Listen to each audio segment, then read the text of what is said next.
Genius Brain listeners, this podcast is brought to you by NordVPN. If you're out there snooping around on the interwebs, why are you doing it without a VPN, specifically NordVPN? I don't go on Netflix. I don't go on a website without turning on a VPN because I need to keep my information safe. Oh, yes. For all of our listeners out there, hop on to NordVPN.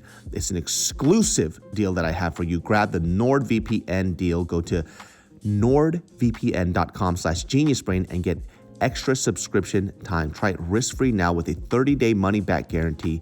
Thanks to NordVPN for sponsoring our show. Genius Brain listeners, this podcast is brought to you by Fume. We are talking about our sponsor, Fume, which is helping you break your bad habits in a good way. See, with Fume, they look at the problem in a different way. Not everything in a bad habit is wrong. So instead of drastic and uncomfortable change, why not just remove the bad from your habit? Fume has served over 150,000 customers and has thousands of success stories, and there's no reason that it can't be you. Join Fume in accelerating humanity's breakup from destructive habits by picking up the Journey Pack today. Head to tryfume.com and use code GENIUS to save 10% off when you get the Journey Pack today. That's tryfum.com and use code GENIUS to save an additional 10% off your order today. This podcast is brought to you by Mood. What is Mood, you ask? Well, my friends, mi compadres, Mood is known for their federally legal THC, but now they're adding their most potent product yet to the lineup, introducing hemp-based THCA flower, the future of legal THC. Try it along with all of Mood's other amazing offerings like Delta 8 flower gummies, vape cartridges, and more. The experts at Mood have tested and tailored different strains for specific moods, from euphoric to energized, creative to chill, and plenty of versatile products that go with whatever mood you're going for. Try Mood's new THCA flower today and get 20% off your first order and free gummies. Go to hellomood.com and use promo code GENIUS. That's hello, MOOD.com. Promo code GENIUS for 20% off your order and free gummies. Views, and I was bashing this guy based on what I thought was true. Yeah, sure. You know what I'm saying? So I still do have to apologize for it. It doesn't fucking matter whether I was tricked or not. This tells a completely different story. In 5, 4, 3, 2, 1. What's up, everybody? Welcome to another episode of the Genius Brain Podcast. In the new, beautiful studio, we have Pete on the mic over there. What's up, everyone? Pete with the long dong. Always going to be that, by the way. I wish I had a reputation like that. And then we got Ryan with the stubby dick. Make one for me. Hey. We got stubby dick Ryan, dude. It looks like a laser pointer battery. I want one like Pete. Fine, dude. We got the Filipino fellation. A laser pointer battery? Shit is fucking this small, dude. Erect. Damn it. Yeah. Dog. So we were just talking about this earlier where I had this weird obsession with watching like Bollywood films. You sure you wanted to use that as a segue later? Yes, I do, 100%. Okay. All right. So if you guys have never watched Bollywood films, they're so, and even series. So Netflix had this point where they were just acquiring all this like Indian film and like cinema, TV shows, long series, short form, whatever the fuck that it was. And there was this, I don't remember the actual name, but I wish somebody could tell me. But it was, I don't even know what the fuck it was about, but I would be crying, laughing every fucking night because of how ridiculous it is. Like when some of these series would make the main character a superhero, they would do it to the 10th degree. Yeah. Right? So, for example, like if we have like an American show and this person is a secret agent, they're very good at shooting, killing, and attacking people. Well, in the Indian Bollywood version of that, he's catching a rocket launcher with his bare hands, right, flipping it up into the sky, shooting a satellite down, grabbing debris, and then stabbing in somebody's eye. Right? That's their version of everything. And you would see these stuff like on TikTok. It's the best, dude. And you would think that they're only picking out like one or two shows. Not true. A lot of them are like that. There was this one episode, I posted it on a story years ago, where I was crying laughing because there was this whole thing where they were doing like a spiritual battle in this spiritual world, which I don't even know how they got there. And so this guy is fighting this person the whole time. And out of nowhere, the person that he's fighting in the spiritual realm turns into an eagle. Don't know how. Oh, good. There was no premise for him turning into an eagle, but he turns into an eagle, right? And out of nowhere, by the way, they were fighting for like 20 minutes. He turns into a fucking eagle. On the 20th minute, it's like eagle time. And then he turns into an eagle out of nowhere. Yeah. The guy that he's fighting somehow pulls a gun from his back and shoots him from the sky. That's the rebuttal for shape-shifting? But 20 minutes you had a gun on you. Dude, that's genius. That's genius. And then out of nowhere, he has a handgun and he shoots the eagle from the sky. I cried laughing so fucking hard. In this same show, there is a scene. This is the ghettoest thing I've ever seen. So there's a dog chase. This dog is chasing this person, and they're trying to get this shot of the dog jumping over like a fence or some type of object. Yeah. And they have to get the undershot, right? Right. But this dog isn't a trained dog. So do you know what that cut was? The dog jumps, and then you see the person's hand, and he's throwing the dog. The dog. See the launch? We see the launch of the guy still, his hands in frame of him throwing the dog, and the dog's body starts turning sideways because it wasn't on purpose. And it made the final cut. I'm not even fucking lying. I cried laughing till like my belly hurt watching this show. Is this an old show? No, this came out I think during pandemic. So Damn, this was like their 3 dog years ago. laws are that liberal? Fucking chutia motherfucker. And he just throws this dog. Dog, it cracked me the fuck up, man. Just tossed it. I can't believe how it's like not supposed to be funny, but it's inadvertently the funniest thing. Like, you see that clip of that girl who was it's this very famous thing that you saw like on TikTok and Instagram where she ends up killing herself by choking herself out on on the little curtain, the little drape, but she like spun into it after like a yeah. And then they're all just watching it happen. They're just like fucking shocked as shit. Dog, that's an example. Look, if there's anybody out there who is Indian who's like, that's not all of our shows, of course, maybe. But is that like to an Indian person in India? Is that meant to be like, hey, in the comments below, I need to understand this. like, where's the irony level? Like, where's the satire at? Yeah, because like, are people in India watching that and going, this is the best piece of cinema I've ever seen. This is crazy. How did she die? Why did she die? The apex of this is just fantastic. I don't know. I don't know if that's what people are seeing, or are people in India watching this going, what the fuck is going on? This is so weird. Because if we're not a part of the joke, I don't know what's going on. Yeah.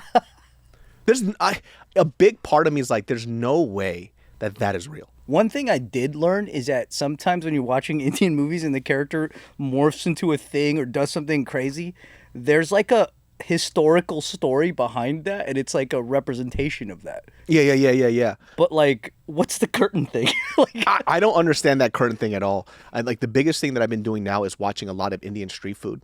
And I've talked about this too, where I watch the Indian street food where it's dope as fuck, delicious as hell. Yeah. And then cut to another video of a guy making fucking roti in his armpits. yeah.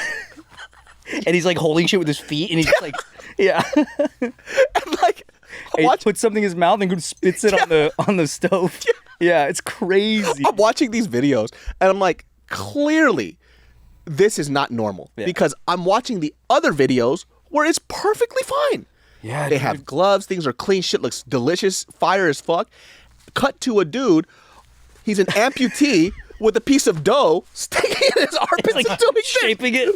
How? But it's like, fuck? would you know the difference though? Like, if you didn't see the making of and you just ate it, would you be like, this tastes like a dude's armpit? Just this curly piece of hair in my teeth. What is it? I mean, being Filipino, I can't really talk. I can't really say nothing. You're like, what's wrong with this video? Yeah. I don't understand what people are Why is that funny, about. David? Just get mad. There was this other guy where I watched this video of him breaking up an ice block, which I thought that he was going to just chill some other stuff in it. He smashed it on the floor. He picks up the ice and he puts it in a drink. What the fuck? On the floor? On the floor. I'm like, hold on. is this a prank? Is this like a prank? And no, the guy just drank it. He's like, yes. As there's like 16 flies around the drink. If it's good, it's good, right? I'm not... those, when they open the bread thing and there's just... And look, the end product looks great. But how funny if these guys are just putting it on for the video? Oh, they're like, we don't really cook like that. You fucking idiots. They're just like elite content creators. I know. We're the idiots. It's a green screen. Yeah. They're not even in India. It's Hasan Minhaj. Pulls off his face. Speaking of, great segue, huh? So listen. Even better. Even better. Yeah. So Hasan Minhaj, I did a video, and listen, I was pretty riled up about this, right? Yeah. So if you guys go back to a few videos, it's with me, Pat, and Jason, and we're talking about how there was a person in New York that did a piece on Hassan, right? And her name, if I look it up right now, her name is Claire Malone. And Claire Malone is a journalist for The New Yorker, right? And she wanted to fact check all the stuff that he was saying, specifically in his stand-up comedy specials or whatever. And Hassan kind of stayed silent, so he kind of got dragged through the mud. Yeah. And even when I posted my video about it, where we were discussing it with me and Jason, Cheney, and Pat, it was a bit after all the stuff happened. It was like 5 or 6 days. Because usually when this stuff comes out, there's more information that we have to digest before we get and we state our opinion. Now, everything is alleged at this point. So he didn't say anything. And so today he actually released a video refuting everything that this reporter said. With receipts. Right? So for me, to a certain extent, I would say 80%, Hasan Minhaj, I apologize. Because I was really, really severe about the things that I said based on what she wrote about you, and I took it as truth without waiting for his response. Still don't think you're funny. I have to stick with that because that doesn't change. But once again, comedy is very subjective. There's plenty of people who think he's funny, which is why he's successful. For me, you do TED Talks. So I do have to apologize because we have to talk about the shit that she conveniently left out in their interview. Yep. And Hassan I don't know if it was her recorded messages or whatnot, or recording of their interview. Right, the he recorded, audio. or she did. Yeah. But it was recorded audio. Yep. And he has it. And it tells a very, very different story. All the context in there, it's so different. It's very fucking It makes it really look like a straight up hit piece. And I wonder why, when this came out, what was her objective, right? Because the whole story is not as exciting as what she told. Yeah. Right? So if you guys don't know about this or you haven't listened to our previous podcast, I'm not going to take down the podcast because it's what I thought at the time. Yeah. And I'm just going to rectify what I did in this podcast, right? So the original thing was that his prom date, her real name isn't Bethany. Yeah. But basically he told the story that the reason that he came up to the door asking her or whatnot. Her parents said, I don't want you dating a brown guy or whatever. He made it sound like it was like at the doorstep and that it was like a very cinematic thing. Yeah, and then what it kind of turned out to be was that she apparently rejected him because she already had a date.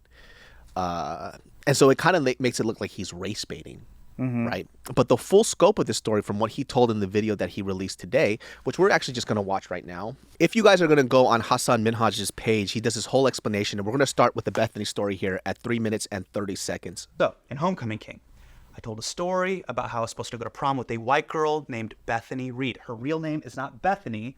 I changed it to protect her anonymity. I say that I show up at Bethany's house on prom night, but at the doorstep, her mom tells me they don't want her to go to prom with me because they'll be taking a lot of pictures and they don't want their family back home to see her with a brown boy. Bethany's mom did really say that. It was just a few days before prom. And I created the doorstep scene to drop the audience into the feeling of that moment, which I told the reporter. Is the doorstep moment true? Like, No, did that happen? No. It happened before. But the emotional truth remains the same. Her mom going, "Hey, sweetie, we take photos and we don't want people to see. We have family back home."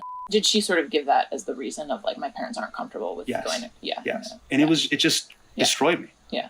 Sure. That's understandable. The reporter said it's understandable. But none of what I explicitly said makes it in the article. This is what they wrote instead. She told me that she turned down Minhaj, who was then a close friend in person days before the dance. Minhaj acknowledged that this was correct, but he said that the two of them had long carried different understandings of her rejection. This whole paragraph makes it sound like I got friend-zoned by Bethany, and then I turned into an angry incel, and then faked racism to get back at her. And I think this sentence is the reason why people believe that. He said that the two of them had long carried different understandings of her rejection. This sentence is incredibly misleading and implies the exact opposite of what I meant. Let me explain. Okay. Over a decade after prom, in August of 2014, Bethany and I met at a restaurant called Sarah Betts in New York, and we cleared the air on what her mom said to me at prom. Now, I talk about this in Homecoming King, and I also told the New Yorker about this meetup. She had an understanding that we were like totally cool. And like I had been carrying something completely different. And I just told her what it meant. Like, it's like, do you understand what it's like being a skinny Muslim Desi brown kid in Davis, California? And, you know, we're always told to put our head down and just take it. And I did. And I carried this water for like years and years. When the article says we had different understandings, what I clearly meant was that Bethany never knew how much her family being racist had affected me. That's why we had different understandings. Not because Bethany denied this happened. And See, that's a very, very different story. Yeah, super different. From kind of what I also portrayed too, because he's right. When I read this whole article, that's exactly how I interpreted it. Not this version of it. Yeah. So for her as a journalist, her integrity is absolute fucking trash, right? And it really did make him seem like he was this weird little incel. Yeah, I think for me too, when I read that originally, I could imagine that being true because there's a lot of guys that do that, that will put the blame on like, oh, it's because I'm Chinese or it's because I'm Asian or it's because I'm whatever. And they just totally glaze over the fact that something's wrong with them as a person. So they'll just like race bait that whole situation. Yeah, and I think for him, I don't know how old he is. I think he's around our age too. Yeah. There were like certain guys that kind of did that. They always blamed everything else instead of them. Like you being the awkward guy, the obnoxious dude, you're super loud and annoying. And then when you look at a girl and they don't like you, they go, oh, it's because I'm Asian or it's because I'm this and that. It's like, no, you're actually just unattractive as a person. You know? Exactly. And so that's kind of what I got out of that from the way that she wrote it. But in truth, her parents actually did say that shit. Shit. The timing was a little off. So he kind of made that. Maybe the one thing I also don't understand for him too is he's like, I made the artistic choice to say it at the doorstep, right? I was like, dog, it would have been the same either way. Do you think that's doing too much to kind of try to condense it so the timeline's like quicker? Maybe but that's not to his fault too. That's not even a problem, right? I think that what we're finding here too, and we'll talk about this in depth later on as we watch some more footage, is that he kind of walks the line of, he keeps calling himself a comic, right? And I don't think a lot of people consider himself a comic. They consider him a political commentator. Honestly, that's what I thought he was. Exactly. And I mentioned... Not like to insult him, but I just always saw him on Daily Show related stuff. And so for me too, I mentioned in the podcast, not even as a joke, that when I was first introduced to him, I saw this video of him because people were talking about this video and I saw it. I was like, oh, I don't want to watch a TED Talk. So I turned it off. And then somebody's like, oh, have you heard of Hasan Minhaj? I was like, yeah, I saw his TED Talk. And they're like, well, he put out a stand-up special on Netflix. Turned it on. It was the same video. I was like, oh, this is a stand-up comedy special. And that's what I kind of knew him as. I didn't know that was a stand-up special. You know what I mean? It's the same video. It was the same fucking video. So for me, I never knew that he was a comic, and I actually found out on the podcast that he was a writer for The Daily Show. And so for him, he kind of walks this line of, you say you're a comic, which you are, right? But I don't think a lot of people view him as a comic, and it's because of the way that he portrays his information. When he told this story on his special, it wasn't for a laugh. It was to get people to understand what it was like being a skinny, brown, Desi boy that grew up in Davis, California. There was no real punchline. I didn't think there was either. There were some parts where there was like one thing that was like a ha-ha moment, but for the most of it, it's just very like, it just felt like he was just telling a story. Yeah. And that's the part where I kind of disagree with him here, right? So when he is fabricating some of these things, right? when we put it in the context of comedy, Yeah. people fabricate things for a bigger punchline joke. And Right. we buy into the ridiculousness of this. Oh, okay. I see what you're saying. You know? Yeah. But for him, he said that he did this to make sure people feel what he felt. But what you felt wasn't comedy. There was no joke at the end of this. Right. Because that's how he draws the line. Because he said in political, you have to start with facts. And then he said in comedic storytelling, you start with the emotion and facts are second. Yeah. But because it's talking about something that's so racially sensitive, that's no longer comedic storytelling. It is political. Exactly. And this is where it kind of fucks up, right? Yeah, it And does. You hit the nail on the head with that. That's exactly what it is. Yeah, because now it's muddy. And now we don't know what the purpose of this is. It's like, well, now the purpose seems like I want you guys to understand how shitty it is to be an Indian American. Yeah, because it's driving a sentiment. Yeah. So where's the joke? So you can't really blame the audience for not understanding what's going on here, Yeah, that's true. Yeah. right? He kind of set the premise up. So for him, as somebody who is a politically charged comic, you know, when you start going into that realm, how do we know what you're saying is real or not? And then how are we supposed to digest this information, especially when there's no punchline, Right. Yeah. right? Because when I see political humor, I can tell when these guys are being funny, and I could tell when they're talking about real serious situations, right? So in this case, I still don't understand, because I did watch his special and I don't see the punchline. So, and that's not to say that he's not allowed to do this as a writer or somebody who's a performer. Sure, yeah. But this is kind of where he gets fucked a little bit. Right. You know what I'm saying? Yeah, that's why people are going to look into your shit. The same way, like, if Dave Chappelle, when he was talking about his trans friend, like, if parts of that weren't true, of course people are going to dig it out, you know? Yeah. And like, imagine too, let's say in this story, he's like, Dave Chappelle says, well, yes, I did have a trans friend. I did have all this other stuff. But in the part of the story where the trans friend died, it actually didn't happen. But the point of this is that I want you guys to know that it could happen. It's still terrible. You know what I mean? Right. It's still bad because Like, it's still representative of all the trans deaths that he's trying to allude to. exactly. Yeah. So it's like there was no joke to this. You're trying to teach somebody a lesson off a hypothetical Yeah. of things that actually do happen. Yeah, you're trying to influence an opinion based on your story. 100%. So I think this is where he kind of messed up, right? Genius Brain listeners, this podcast is brought to you by NordVPN. If you're out there snooping around on the interwebs, why are you doing it without a VPN, specifically NordVPN? I don't go on Netflix. I don't go on a website without turning on a VPN because I need to keep my information safe. For the longest time, I just never used a VPN, and I don't know why. Like, information out there in the interweb, specifically your information, needs to be hidden. And I just don't like people knowing what's going on in my life in general. So why would I like that online? So ever since I used NordVPN, I kind of, web browse and surf very safely. And it kind of gives me that peace of mind. So for all of our listeners out there, hop on to NordVPN. It's an exclusive deal that I have for you. Grab the NordVPN deal. Go to nordvpn.com/geniusbrain and get extra subscription time. Try it risk-free now with a 30-day money-back guarantee. Thanks to NordVPN for sponsoring our show. This podcast is brought to you by Fume. Cold turkey may be great on sandwiches, but there's a better way to break your bad habits. We're not talking about some weird mind voodoo.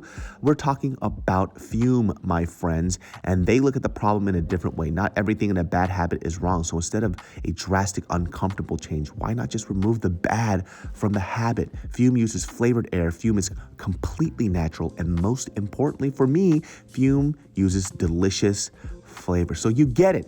Instead of bad, Fume is good. It's a habit you're free to enjoy and makes replacing your bad habit easy. Listen, for me, I like the taste, and I fidget a lot. So Fume is pretty dope because the weight of it is cool. It has like this nice wood on it, and it gives my fingers something to do, so it helps with like de-stressing and anxiety. So stopping is something we all put off because it's hard, but switching to Fume is easy, enjoyable, and even fun. Fume has served over 150,000 customers and has thousands of success stories, and there's no reason that can't be you.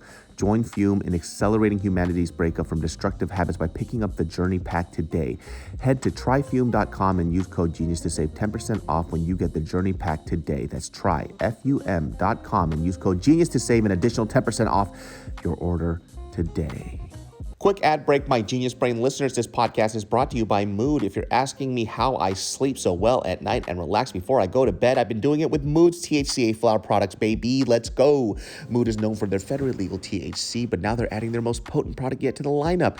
Introducing hemp-based THCA flower, the future of legal THC. Try it along with all of Mood's other amazing offerings like Delta 8 flower gummies, vape cartridges, and more. And for a limited time, Mood is giving your listeners our listeners free Delta 9 gummies and 20% off your first order. Just visit hellomood.com and use our code GENIUS. Mood's latest and most potent breakthrough in the world of legal cannabis is THCA flower. Since THCA converts into THC, when you heat it, you get access to the classic marijuana high. Mood puts an end to guessing games with federally legal forms of THC extracted from hemp plants. Try Mood's new THCA flower today, and for 20% off your first order and free gummies, go to hellomood.com and use promo code GENIUS. That's hello, MOOD.com, promo code GENIUS for 20% off your first order and free gummies. So this is the part where he talks about the implied quote-unquote carelessness of it all, right? Where he kind of got her doxxed and everything else, and so he has receipts where he can address that. Yeah. With my carelessness. So I want to show you evidence that shows that that isn't true. Back in November of 2015, when Homecoming King was running off Broadway, Bethany came to the show, and this is how the New Yorker reported it. The woman said that Minhaj had invited her and her husband to an off-Broadway performance. She'd initially interpreted the invitation as an attempt to rekindle an old friendship, but she now believes the move was meant to humiliate her. I promise it was never my intention, Dude, to humiliate Bethany at the show. that one's way off. Yeah. Is false. I looked back at our emails and I found out that I didn't invite Bethany to that show. She emailed me out of the blue and told me that she was coming because her friends saw the show. Very different. And said they loved it. So different. After the show, dude. Bethany also texted me that it was awesome and we kept in touch for years. I included her in the journey with full transparency. I put her in touch with fact checkers from This American Life. I invited her to the Netflix premiere party. I even emailed her to take down a tweet that might reveal her identity. Wow. Bethany then responded with a really nice email that ended with her saying, P.S. Thanks for the heads up on the tweet. I deleted the other ones, but this one escaped me. It's shockingly hard to resurface old social media, apparently. How different. Thanks to Such for a always strong protecting receipt. me and my family. I don't think I've ever formally thanked you for that, and I do sincerely appreciate It's like so severely Even in the opposite. Netflix It's so different. and photos of Bethany or her family. Those are actors, and their faces are blurred. Maintaining Dude. Bethany's anonymity. So different. Even his always wiki been a says that priority that's for a real photo. I would Yeah. never want her to get doxxed or harassed. And if there were any negative consequences that came your way, Bethany, I am sorry about that. I am not perfect, but I promise I am not needlessly cruel, even though that's what the New Yorker wants you to believe, despite the evidence. I was an open book. I sat down in good faith. They had my testimony in 4 years of correspondence, backed up with receipts, all on the record that showed my race was a factor in my prom rejection. I wasn't careless with Bethany's privacy, and she thanked me for keeping her family's identity safe. So how could the New Yorker imply They the had opposite? to know what they were looking for when they were asking 100%. about Here's the bigger question. Why did the New Yorker fact check my stand-up special, but not properly fact check their own article? If you're still here, I have Have you heard the theory about, I don't know if it's like that crazy of a theory, about how like after he had done that content that was kind of scrutinizing the Saudis, shit's been kind of like this for him. Like Oh, he's been really? kind of on a, yeah, it's like people are trying to take him down now. Maybe, dude. I mean, he's kind of, when you start going into this political realm, Yeah. it gets a really tricky and very fucking Yeah. dangerous, right? Right. So if that's the case, I 100% believe it. Because he said, I think he said something that criticized the Crown Prince. Yeah. As a joke or bin like for real? Salman. I don't know. I don't know if it's, but it was like criticizing something about how they do shit. And it was like, he said since then, he's been receiving, that's when the letter came in with the shit in it. Like, that's when people have been just fucking with him. That's fucking crazy, man. Yeah. And like, journalistic integrity is such fucking trash, right? And once again, I will say this again, I do have to apologize because even if I was tricked or fooled or whatever, whatnot, I have a platform. That video got whatever, 25K, 30K views. And I was bashing this guy based on what I thought was truth. Yeah, sure. You know what I'm saying? So I still do have to apologize for it. It doesn't fucking matter whether I was Right. tricked or not. This tells a completely different story. Yeah. And the idea, like he sent all this stuff to her and she just took it and threw it away. 4 years. 4 years of correspondence. Yeah. I can't even wrap my head around that shit. And then for her, she just goes, oh, okay, whatever. The funny thing is, it's like, he's being scrutinized for embellishing shit. And now she's being in trouble for embellishing shit. Yeah. Right. What a weird place to be in. You know what I mean? The irony of that. It's so fucking ironic. And she's the one that's supposed to be fact checking. Like, he's allowed some wiggle room, but they're not. This is so dangerous too, because, and I should know better than this too, because there have been so many things said about me, my friends, everybody else that's just blatantly not true. And people kind of run with this fucking narrative. Yeah. And I'm kind of now in this group of people too where I did the same to him. So I actually kind of feel bad. Yeah. Right? Yeah, I feel bad too. Because I totally bought it as like, oh, another guy doing this shit, And once again, I forgot that I expect journalism to be truthful. Yeah. Right? And for some fucking reason, me being the idiot, I just took everything that she said for fact and truth without waiting for his response. Yeah. And trust me, it wasn't because I needed fresh content. It was just fresh in my fucking mind. And I really wanted to talk about this with 2 other people who were comics, just to talk about his integrity, right? Yeah. And once again, just because I don't find him funny, it doesn't mean that he's not funny to other people. Yeah. Right? I just do that obviously as a joke because I like pissing people off. But it's just that at the time when I read this stuff, to me, it was true. Because she was the fact checker. When you say fact checker, I just immediately think, oh, this has to be true because she did her job as a journalist to tell us the truth about this guy who's a habitual fucking liar. Yeah, it made him look like a crazy guy. Like a crazy person, right? And so, number one, biggest thing, the fucking photo wasn't even real. Yeah, it's just like a random ass stock photo of actors. It's two actors that are hired actors, and it was blurred out. So he did the job of protecting her identity twofold, right? Which is pretty fucking amazing. Yeah. He didn't have to do that, but he actually did, which I thought was really great. She knew this, and she still decided to put this hit piece out. And I wonder why. Who the fuck? What is her agenda? What is the point of this? Does it have anything to do with like him taking over the Daily Show? Because I'm seeing that a lot. Oh. They don't want him to be. Someone doesn't want him to take over the Daily Show. Well, who the fuck cares? Who the fuck cares? Maybe Saudi cares a little. I know. They're just sitting with their oil money, like this mother of bitch. Yeah, it could be. Mother of bitch, facial hair, bitch, motherfucker. But I don't fucking know. That's my Saudi impression. No one knows what they really sound like. He uses all of our oil on his hair. I hate him, son of mother of bitch. But I'm sorry, Hassan. Once again, Hassan, I apologize. I apologize profusely for the fact that I actually believed this white demon.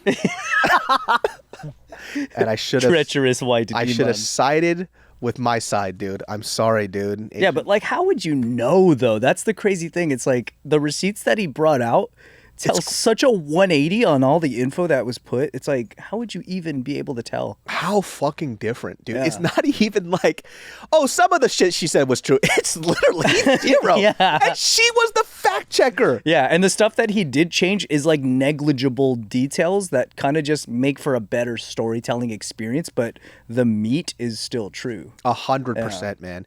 And that was the thing that he was getting scrutinized for the most. It's like, Yeah. what is the fine line between comics embellishing the story and just outright lying, right? And then can they actually do it?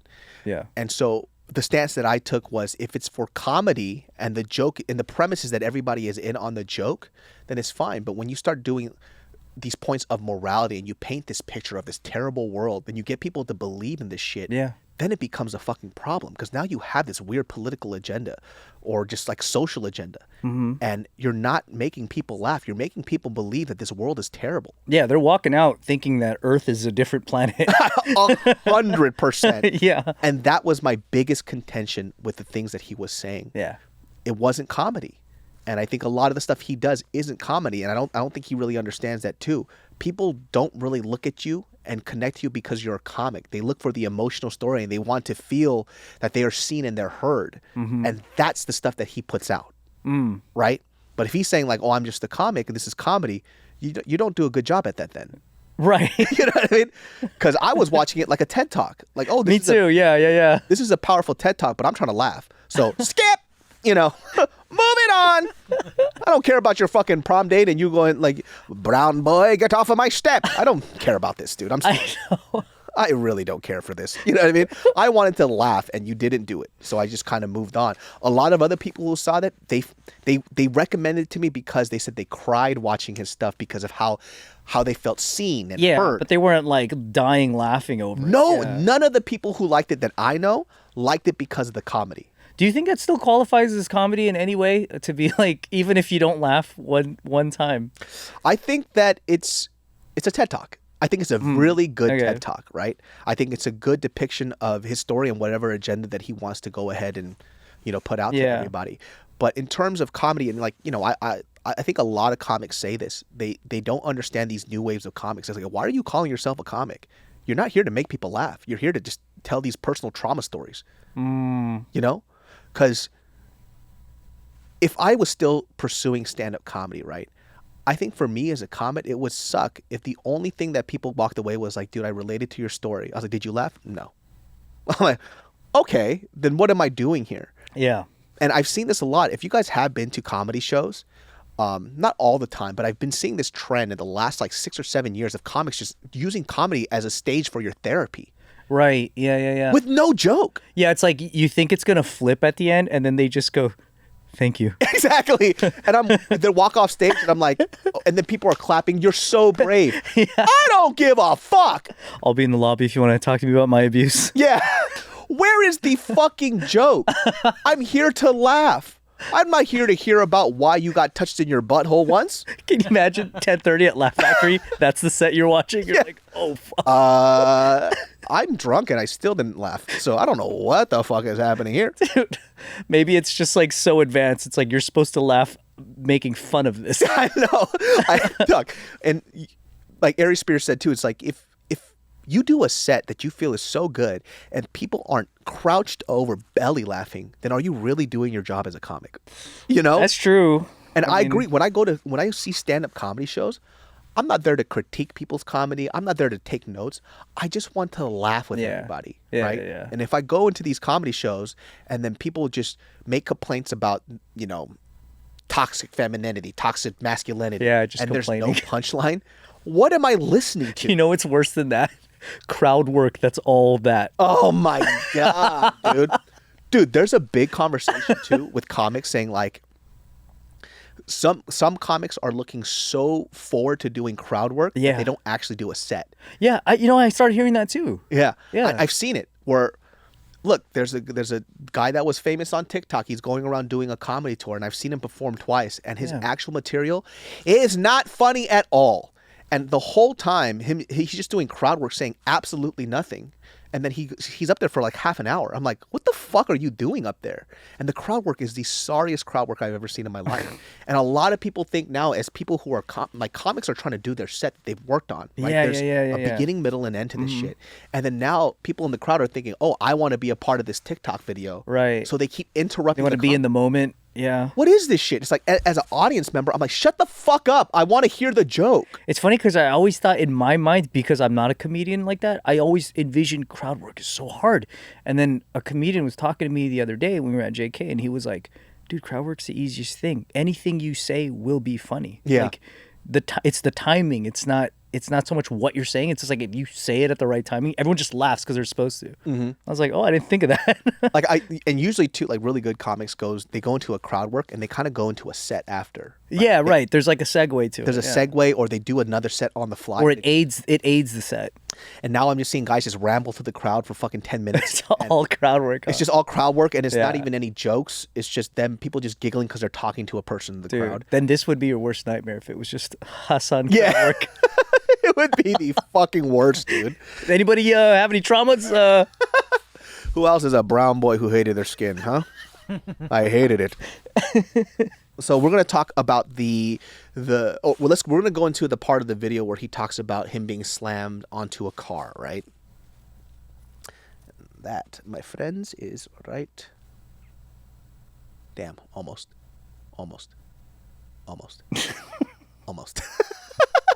Right here. Talk about Which was how right he where I was tried at to before. trap me. In front of him, he slammed me against the hood of a cop car. The True Step special, but not properly fact check their own article. If you're still here, I have 2 more stories that I want to address. Now, in my second special, The King's Jester, I tell a story about how I met and was harassed by an FBI informant named Brother Eric. I talk about how he tried to entrap me at a gym, and when I made fun of him, he slammed me against the hood of a cop car. The truth is, I did have altercations with undercover law enforcement growing up, and that experience formed the basis of this story. But it didn't go down exactly like this. So I understand why people are upset. People face real danger at the hands of the police, and false stories can undermine real stories. And I am sorry I added to that problem. My intention wasn't to take away from these stories. It was to spotlight them through my special. That's why I used this story to talk about Hamid Hayat. Hamid and I were part of the same NorCal Muslim community. When he got entrapped, it rocked our community, and he spent 14 years in prison. We were the same age, same background, and like him, I also had run-ins with undercover agents. I was even physically harassed by them while playing basketball.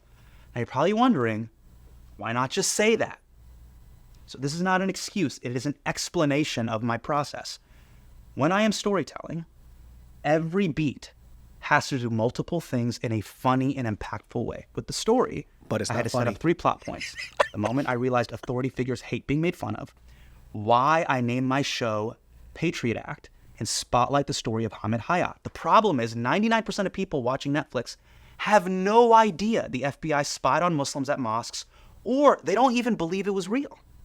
And I know this because when I performed earlier versions of the story in front of audiences, they had no idea what I was talking about. FBI agents embedding in mosques and entrapping young Muslims through basketball or weightlifting or whatever. but It it's pretty sounds funny. insane, I know. but it was I'm Muslim. happening all over the country. That's all that guy took. My mosque in my hometown. Put a It was doily on his head and then call it a day. And the Yeah. footage that I used in the special proves that it was very real and very stupid. I wanted to recreate that feeling that only Muslims felt for a broad audience, the feeling of paranoia. This one's a little bit iffy. This one is super fucking iffy, dude. Because it's like you said, now that you said, like, if it's not funny, why not just tell the true story? Exactly. It's not even a joke. Exactly. And this one I call bullshit. Yeah, Like- I would have to agree with you on that. I call big bullshit. And it goes back to the conversation that we had earlier. Once again, he said that I have a task to do when I'm a storyteller, is the emotional part and the funny part. Sorry, there was no joke. Yeah. And that's a big change. That's changing it to it happened to me versus it happens to us. Exactly. That's a big difference, man. It makes him look like this martyr, right? And by the way, once again, I begrudgingly saw this whole thing, right? I saw the whole special. So once again, people might say, oh, there was a few jokes here and there, but there was no real punchline. We didn't walk away laughing. We walked away feeling like, dude, this poor Muslim kid got fucking bullied because of the color of his skin. And you attribute it to his experiences. You're like, oh man, he went through that. That's crazy. Yeah, You so know? for him to go on here and say, like, I'm not making an excuse. You are making an excuse. You are 100% are making an excuse. Yeah. We're not going through your whole writing process. And by the way, we shouldn't have to know your writing process to laugh, you fucking idiot. What are you talking about? Right. I apologize for the previous one. This one, no sorry. You are full of shit on this part. We as an audience do not need to know the comics writing process to laugh. I don't need to know the writing process of somebody's movie to enjoy the film. Your job as a comic is simply to make us laugh, to bring us into the story. And in order for you to do that, all you did was make yourself look like a victim. So I don't agree with this one. Yeah, this one's a little this one's stretchy as far as it can go. He should have just left this one as like, you know what? I kind of fumbled this one a little bit, right? I wanted to make the story more bigger and better, and it didn't have to be. And the real stories were there, and I could have just used it. And I also don't buy the thing where he goes, well, I told the story and people just didn't believe it. That actually helps. I think it does too. I think it's great when people have no idea what you're talking about. Yeah. And you could really like get creative. And if his intention is to educate people on the people who don't know, then what better way to show that this actually happened? You have a whole fucking screen behind you. You just did it right now on the screen with all the articles and the funny. That was hilarious. That was probably the funniest thing out of this whole thing was him showing the buff guy with a doily on his fucking head. Jesus Christ. And he's going, let's go. Let's go. We're going in. Alhamdulillah. Yeah, and that is really cool to learn. Like, I would like to go to a show and learn that. That's pretty awesome. Yeah. And I'm pretty sure people in the crowd too who go to your stand-up comedy specials, by the way, Hassan, they're there for you. Yeah. So you're not there to convince anybody of this. Right. You know what I mean? You're not like, believe me, it happened. Exactly. If you put this out and I saw that, I would be like, oh shit, I didn't know that. And it would have made his story. Well, yeah, that's the reason people cared that he might have made it up. Because they believed you. Exactly. So none of this actually makes sense at all. Yeah, this one's kind of a... Right. It's shaky. And the funny thing was that even as I opened this up and I read the comments, everybody's talking about only the first 12 minutes of the video and they didn't watch the rest because nobody's addressing this part.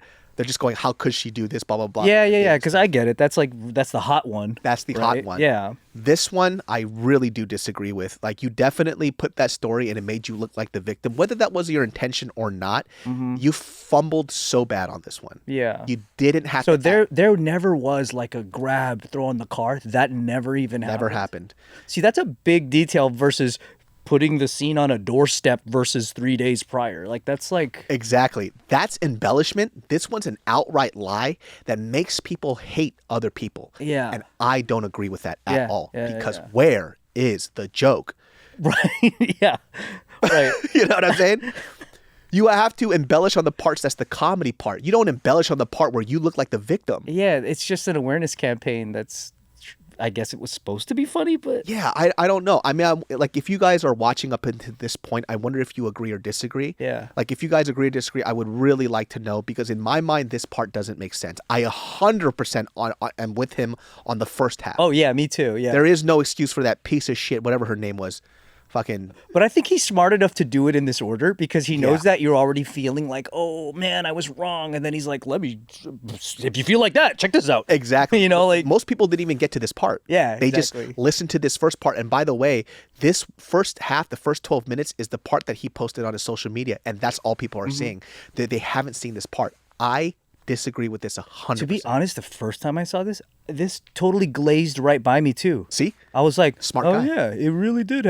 Because he starts talking about this other dude who was in jail for 14 years. And that just like takes precedence over everything. You're like, oh, how horrible, you know, like, and you forget that like he tried to like shoehorn himself into this whole like narrative. And, you know, he did make a good point too. He's like, you know, people are asking him like, you know, in terms of like the fact checking thing and, oh, did you ask this informant if it's okay to bring out this information? He goes, well, nobody fucking asked me if it was okay for him to spy on us. Yeah. I agree with that. Yeah, I agree with that too. So he doesn't owe that piece of shit anything. Yeah. Right. But the whole thing where he got slammed to a car, like people walked away listening to that thinking, I can't believe you got assaulted for just being a brown person in America. You know, and so, you know, it goes back to me saying, well, what if there was a woman who told this story about her being sexually assaulted and it never happened, and her excuse was, I wanted to bring people into the idea that people get sexually assaulted even though it wasn't me. Yeah, I just don't like that people hook those things together. They're like, oh, if you don't believe me, are you saying that women aren't being assaulted every day? It's like, dude, I get what he's trying to do with trying to tell you like, oh, this is a thing that happened and nobody knew and they should know. But that doesn't mean you get to like make up some bonus, you know, storybook stuff about yourself. And so when he says stuff like emotional truth, this is where he gets caught up. Yeah, I could see what he's thinking with that. Because you can't do that on any other stuff. Like I said, I'll bring it up to the girls. And I know women who would get shitted on if they did that in terms of stories like that. So he doesn't get an excuse. Oh, they'll be crucified for that. 100%. Yeah. And I think that's fucking unfair. Right? Yeah. If you're going to crucify a girl for making up stories like that, then you should crucify him for doing this for something that's very serious as like prejudice and racism. Right. I don't think that's right. No. Let's go to the next part of the video. My lovely genius farts. This podcast is sponsored by Harry's. No matter why you shave, Harry's has you covered for the best shave of your life at a price you'll love.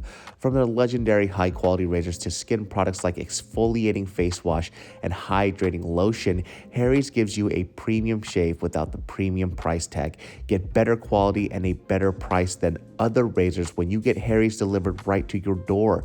Keep your face baby smooth like I have for years by using Harry's razors.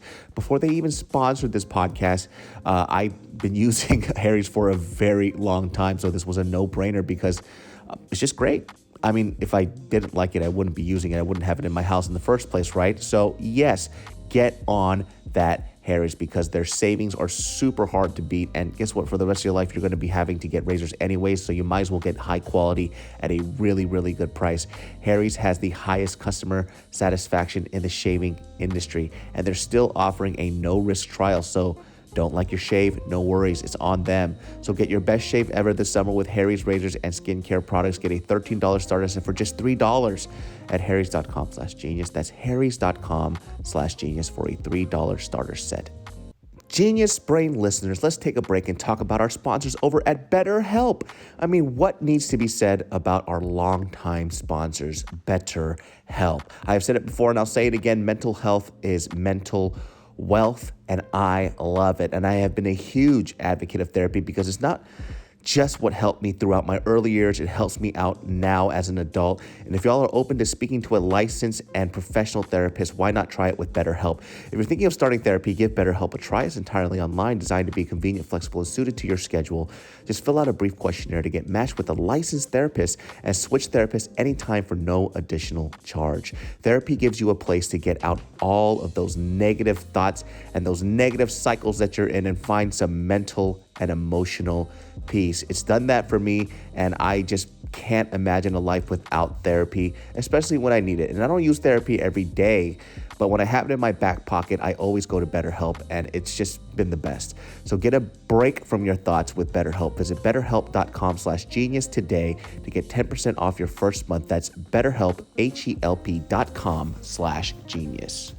As a Muslim, talk about how I received a letter in the mail, and when I opened the letter, white powder fell on my daughter, and we had to take her to the hospital only to find out it was not real anthrax.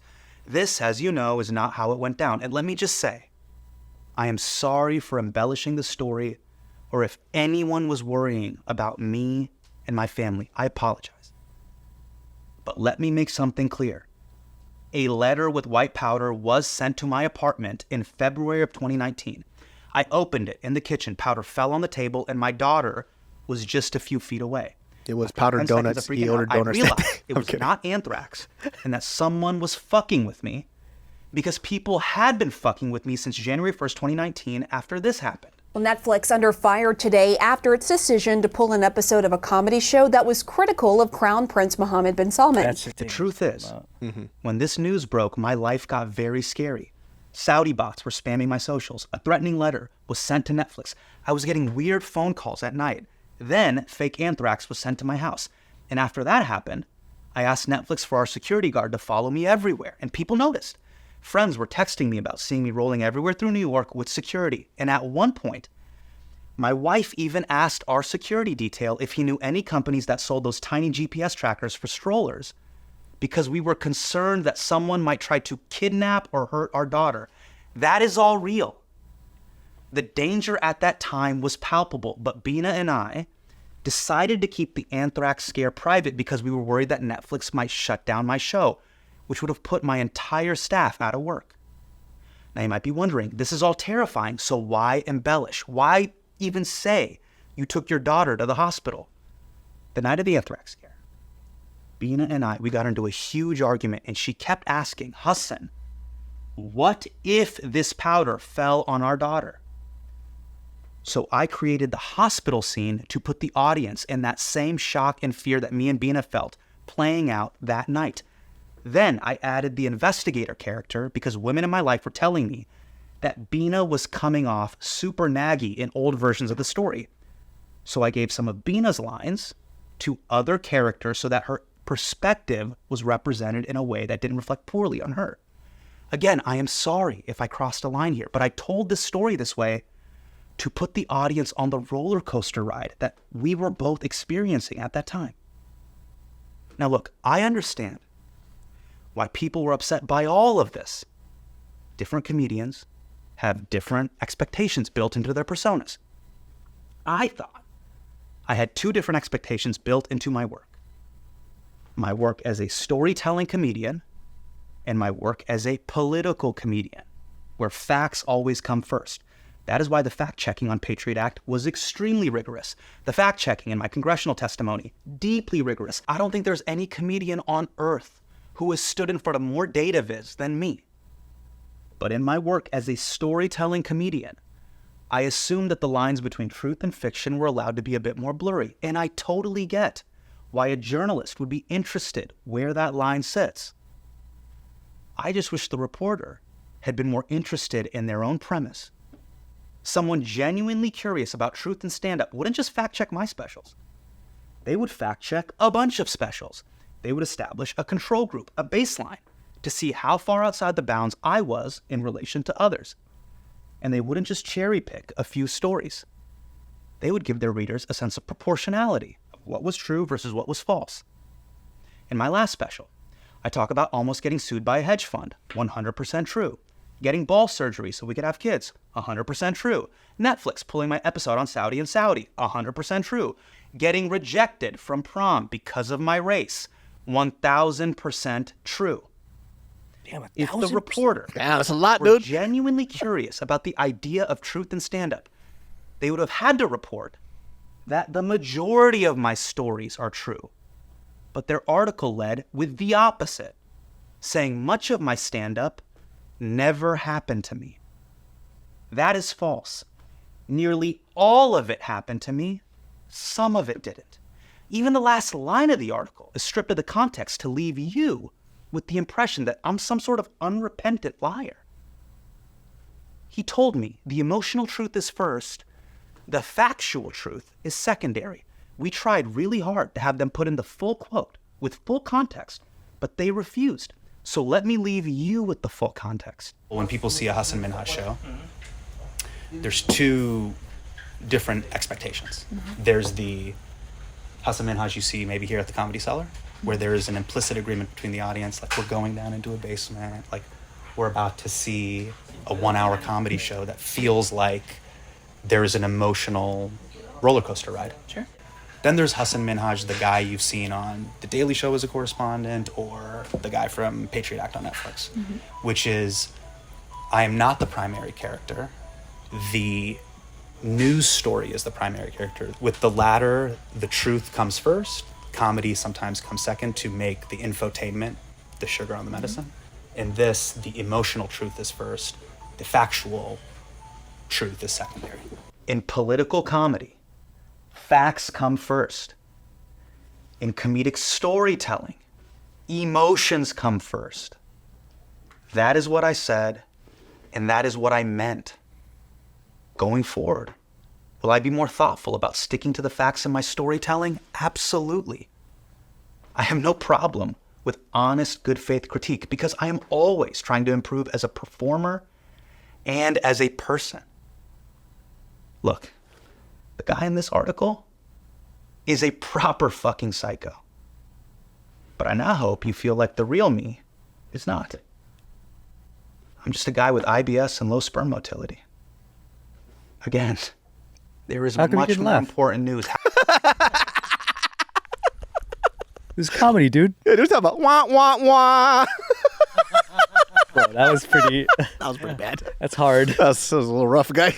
You're not helping yourself right there. But see, by his own laws, he has to do that at the end, or else it's not comedy. It's not comedy. So that's this whole thing. Like this is we're essentially watching his special. Yeah. This is another special. This is the same feeling I had from watching his special. It was all this and then one little sperm motility. IBS. IBS. No. Does it bother you at all that like he showed so much proof and receipts for everything, but then when it came to the Anthrax letter, he just said it happened. Yeah. He didn't have anything to show. Like, he's just the proof is that he's saying it happened. It happened. Yeah. Which I find that kind of weird. It's a little weird for me too, because all of these like factual stuff, and this is the part where he's like, it happened. Yeah, he's like, no, that one. For real. Believe me. Hey, for realsies, dude. Yeah. Pinky promise. I swear. Cross my heart, hope to die. Like, there's really that one I think is so strange. Like, that one I feel like could be completely made up. Yeah, maybe. And that's for bottom. us to decide as an audience member. And the thing that, once again, he kind of addressed it too. He goes, why did I decide to lie about this? And it was because I wanted to make my wife look better. She came off naggy. Yeah. I don't really buy that either. I don't buy that. You know what I mean? Like, you liked the emotional effect that it has of your daughter having anthrax on her. Like it's so major. Yeah, like you like, you literally used your daughter as an emotional pawn for the story when it didn't need it. You know what I'm saying? Yeah. And I'm pretty sure anybody who heard the story, it would have had the same effect. The original story is actually better. It's actually way better. Yeah. You know what I'm saying? It's way fucking better. And who's going to sit there and think that your wife is an asshole when your job puts your daughter's life on the line? Yeah. We're all thinking of anthrax on a kid. I'm not going to stop and be like, that wife is pretty naggy about that anthrax. I know. Hassan, our kid could have. What a bitch. Yeah. What a fucking Anthrax is cunt. deadly, but so is nagging. Yeah. The real lethal household. A nagging wife. You're scared about COVID? Think about a nagging wife. We got a fucking test for that? Get the jab, but don't nag. All right?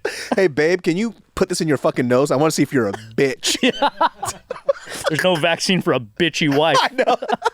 Dude, like, why would you think that would take precedence on anyone's mind? I don't know. Like I said, most people didn't watch up to this point. It just sounds like a writer's room. It sounds like literally like, I think she sounds naggy. All right, I'm going to change that. Yeah. It just sounds like a writer's room, dude. And, Andrew Schultz kind of said this too, where maybe he kind of knew about this a little bit. He goes, dude, your regular life is pretty crazy. So why did you have to do this? And I think this is probably what he was alluding to. Like, you didn't need any of that type of stuff. Why did you do this? But to his credit, I do agree. I do agree that he kind of got scrutinized extra hard compared to everybody else. Oh, yeah, I think so too. But on the other flip side of this is because you keep saying that political comedy and regular comedy, there's no laugh.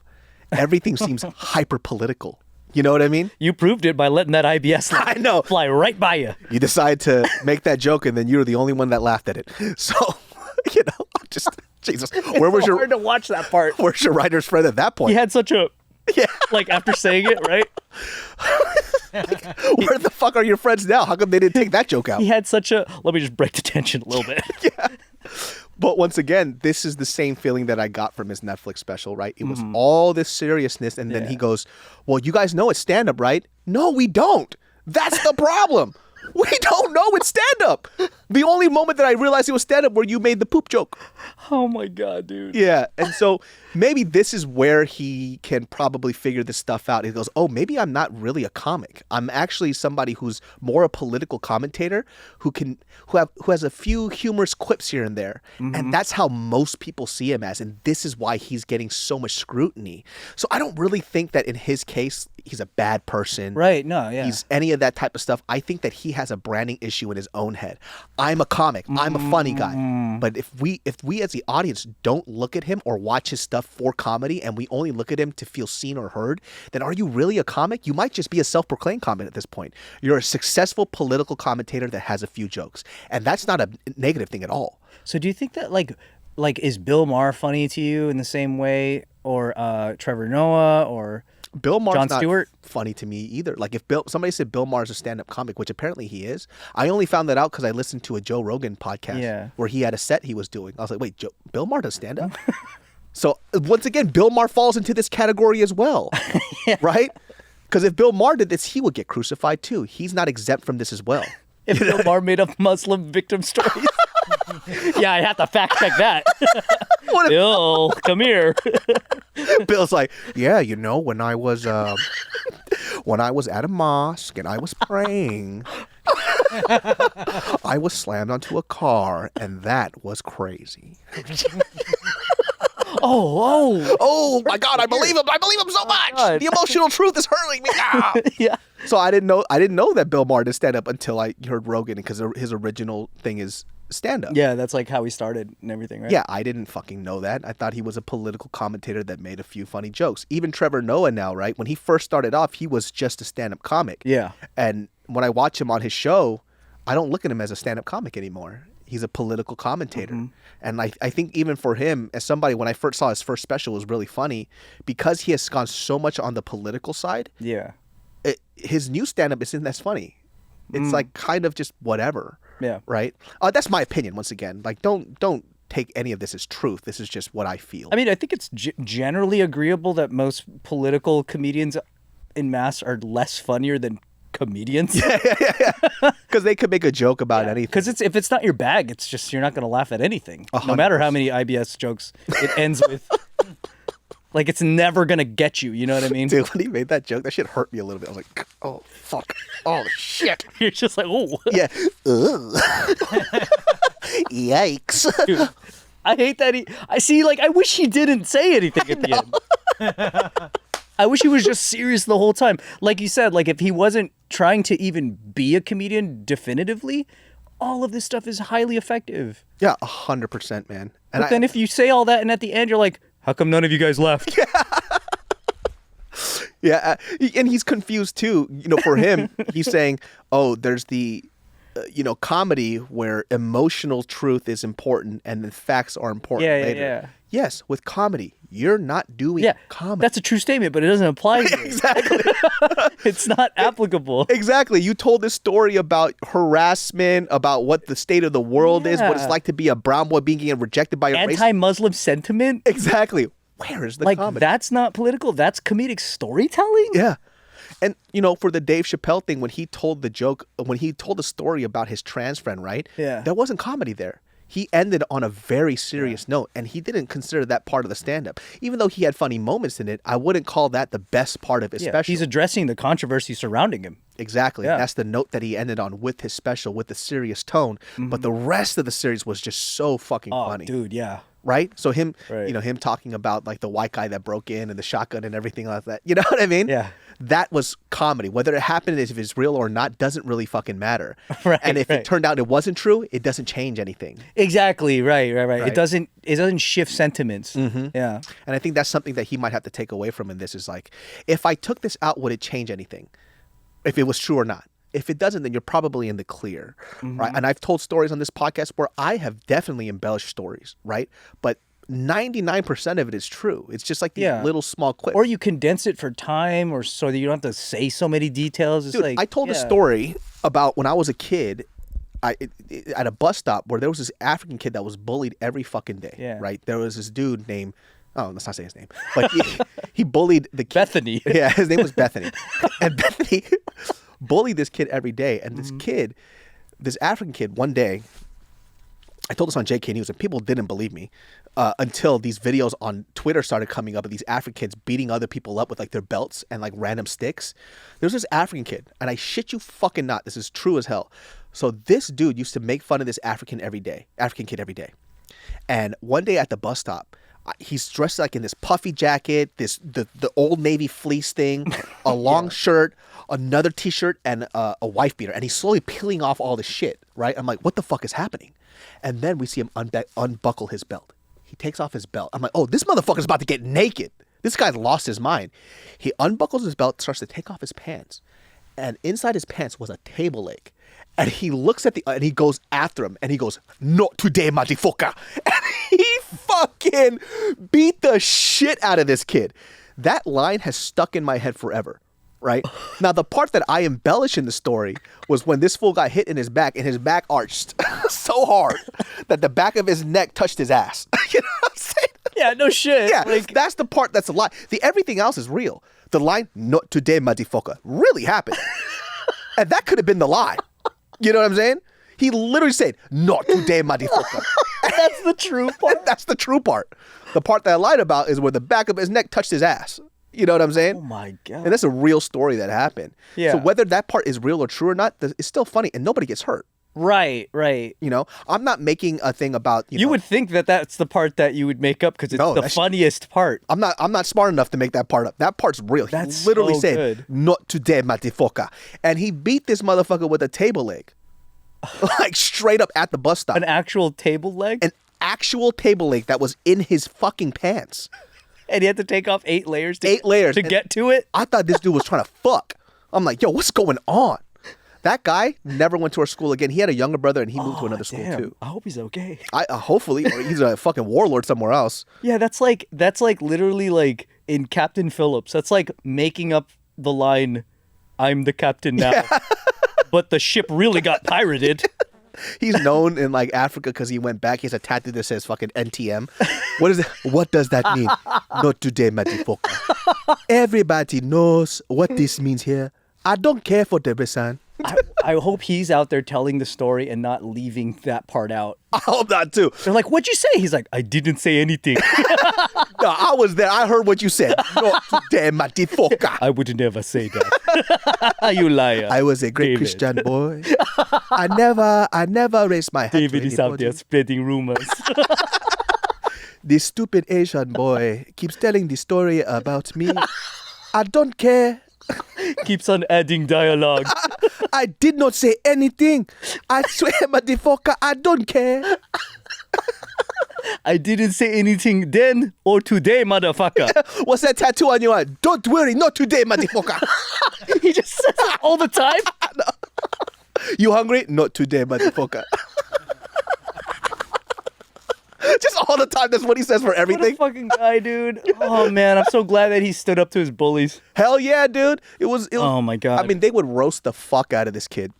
I felt so Wait, bad. were the other dudes also, they sounded like that too? No, the other guys, it was a black dude. So it was a black American African okay. kid. They were just fucking with it. And you know, back in the day, they would make fun of like dark kids like skin colors all the time. I'm not talking about white people. I'm talking about black folk would make fun of like African dudes' skin colors all the time. Yeah. Dog, I've used this joke before too, where this fool told this guy, look, it's not my joke, but this is a joke that he said to this kid, and I really do think that this was like the last straw. And I'm not sure, I can't remember the timeline, but I was dying laughing. And if you're asking me, David, why didn't you stand up for him?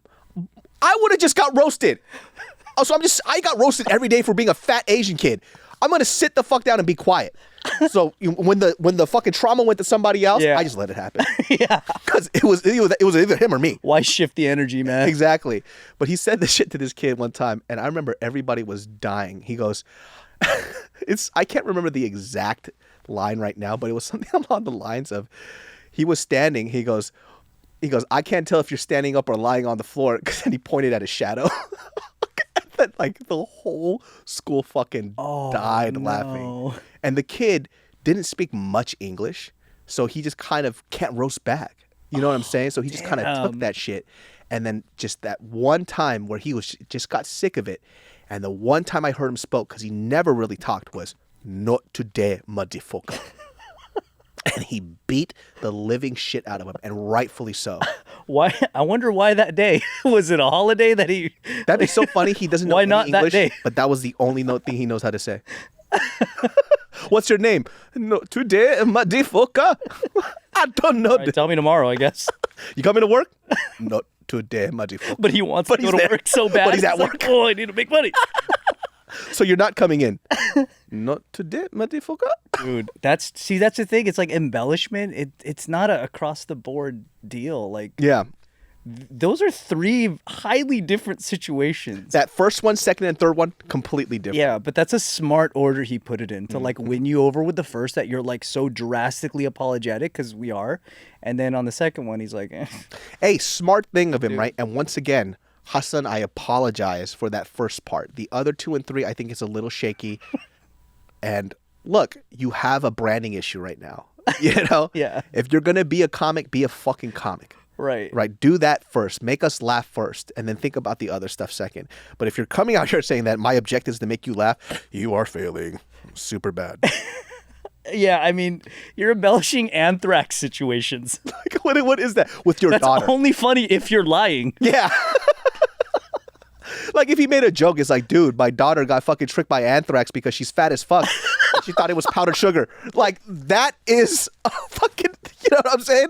My fat fucking daughter keeps eating Anthrax because she keeps thinking it's powdered donuts. Keeps eating Anthrax. You know what I'm saying? It's habitual. Yeah, that's like a funny version of this thing that could have been true. you know? Oh my God. So like the Saudis found out my daughter's fat, so they keep sending her fucking powder donuts. You know what I'm saying? That makes sense. They started labeling it Anthrax. She still eats it. Maybe that would work. You know what I'm Dude. saying? Oh my God. Oh, well, anyways. Maybe you guys. should go back to his specials and just like comedify everything. Yeah, it's like, maybe you should try this a little bit. Maybe try this out. Right, but once again, who am I to say anything, right? Like, I'm not in his realm. He's highly successful. Like, Exactly. love it. I have no Yeah. right to say this because I'm just saying from a viewer's point, and not from a stand-up comics view. I don't do stand-up anymore. But I just from a viewer Yeah. point. I'm talking from a consumer's point of view. Yeah. Not in some hoity-toity shit. I have no right to criticize him about stand-up because he is the one who's doing it, and he's a way better stand-up than I ever was. But well. That hurt to say that, didn't it? What are you talking about? I have IBS. Oh, it kills every time. Yeah. Look, I hate to go after that joke. I would love to go after that joke. Hey guys, so that was trash. Anyways, guys, everybody's gonna hate me, and I just don't care. I don't care for the reason. Well, guess what? I'll just say not today, motherfucker. But yeah, I mean, even not being a stand-up comedian, like, it's easy to tell where the problem comes from. And it's like, dude, that's the reason. It's because what you're saying is not considered comedy to everybody. Yeah. And the part you're lying about's not the punchline or the joke or Because I something feel that like aids in it. if he would have done that and then ended with like, this is where I fucked up. Like, I do so much political shit that I sometimes don't know if I'm being comedically funny or if I'm trying to do an emotional pull. And so that's my bad. Like, I got to really work on this comedy part because I keep thinking that everything is supposed to be funny, but it's not coming off that way. And so I get it, which he kind of does a little bit, but I don't really know, man. Hey. That's And also, too, he's really good looking. So the other part, too, that kind of makes me feel weird, he's like, I'm this guy that but you're good looking. I know, you can't play the underdog card, dude. Yeah, I could. You know what I'm saying? I'm a little Kim Jong-un here. You know what I'm saying? I'm a little Psy looking. You're good looking as fuck. Look at that facial hair, you fucking handsome fuck. I don't want to hear... Dude, he's highly handsome. Yeah, I don't want to hear a good looking guy tell me what it's like to be not wanted. Oh, do you? Have you ever walked into a club, looked at a girl and she threw up? Huh? And I understand if his... And that really happened. If his youth was different and his upbringing was like disadvantageous, I get that. But it's like... From Also, where you're sitting now, it's hard to... And by the way, you were in Davis. There's so many Indians there. There's so many Muslim Indians there, dude. I'm sorry. Like, I grew up in Sacramento, so I know. Yeah. So I don't know, man. I don't know what you're talking about. Anyways, guys. Hassan, once again, I apologize for the first half. That's it. Genius Brain every Sundays at 12 p.m. Ryan, plug your shit. Ryan and Graham on Instagram, and you can also see me on Just Kidding News. All the time, baby. Secret Society, new launches out. Make sure you guys check that out. That's SCRTSOCIETY. Junbi Matcha everywhere. We have stores opening up all over the place. If you guys want a franchise, leave it in the messages below, and I'll link you to the right people because we are taking over matcha, baby. Let's go. Well, you got to end it with your best IBS joke. Okay, so A real slammer. my mom had Asian hate, and she got beat up, and she broke her eye socket. I have diarrhea. His masterclass is going to be that. Genius Brain every Sundays at 12 p.m. We'll see you all next time. Peace. Genius Brain listeners, thank you for listening to this episode. But before we sign off, this podcast was brought to you by Harry's. Harry's has you covered for the best shave of your life at a price you'll love. I have used Harry's razors and products on my face for the longest time, and look at me. Smooth as a baby's bottom. Get better quality at a better price than other razors when you get Harry's delivered right to your door. So get your best shave ever this summer with Harry's razors and skincare products. Get a $13 starter set for just $3 at harrys.com/genius. That's harrys.com/genius for a $3 starter set.